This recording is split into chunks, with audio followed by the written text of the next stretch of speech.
দেশব্যাপী একসঙ্গে অনুষ্ঠিত হয়ে গেল বহুল কাঙ্ক্ষিত গণভোট ও ত্রয়োদশ জাতীয় সংসদ নির্বাচন।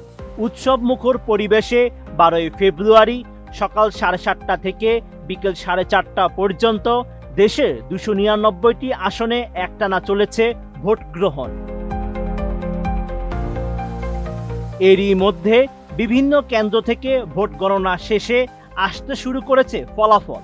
বেসরকারি অধিকাংশ আসনের ফলাফলও ঘোষণা হয়ে গেছে এরই মধ্যে। এই বেসরকারি ফলাফল অনুযায়ী বরিশাল 5 ও 6 আসনে ধানের শীষ প্রতীকের প্রার্থীদের কাছে পরাজিত হয়েছেন ইসলামী আন্দোলন বাংলাদেশের সিনিয়র নায়েবে আমির এবং হাতপাখা প্রতীকের প্রার্থী মুফতি সৈয়দ মোহাম্মদ ফয়জুল করিম।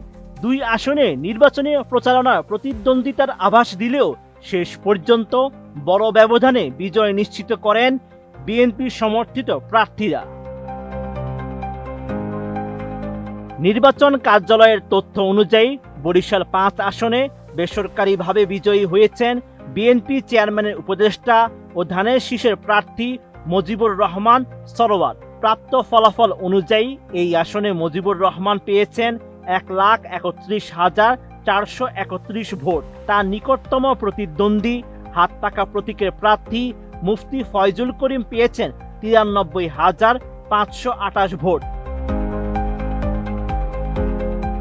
সব মশার বিরুদ্ধে সুরক্ষা দিতে এলো বসুন্ধরা এক্সট্রিম অ্যারোসল, মশার বিরুদ্ধে এক্সট্রিম সুরক্ষা। বরিশাল 6 আসনেও ধানের শীষ প্রতীকের প্রার্থীর সঙ্গে প্রতিদ্বন্দ্বিতা গড়ে তুলতে পারেননি ফয়জুল করিম। এই আসনে ধানের শীষ প্রতীকের প্রার্থী এবং বরিশাল জেলা বিএনপির আহ্বায়ক আবুল হোসেন খান পেয়েছেন 81,087 ভোট, আর ফয়জুল করিম পেয়েছেন 28,823 ভোট, যা প্রত্যাশার তুলনায় অনেক কম বলে মনে করছেন ভোটাররা।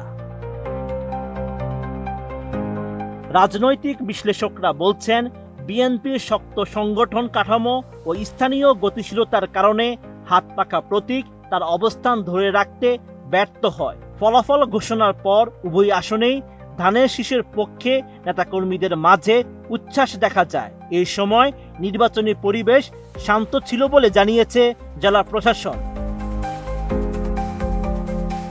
Sheikh Farid, ATN news.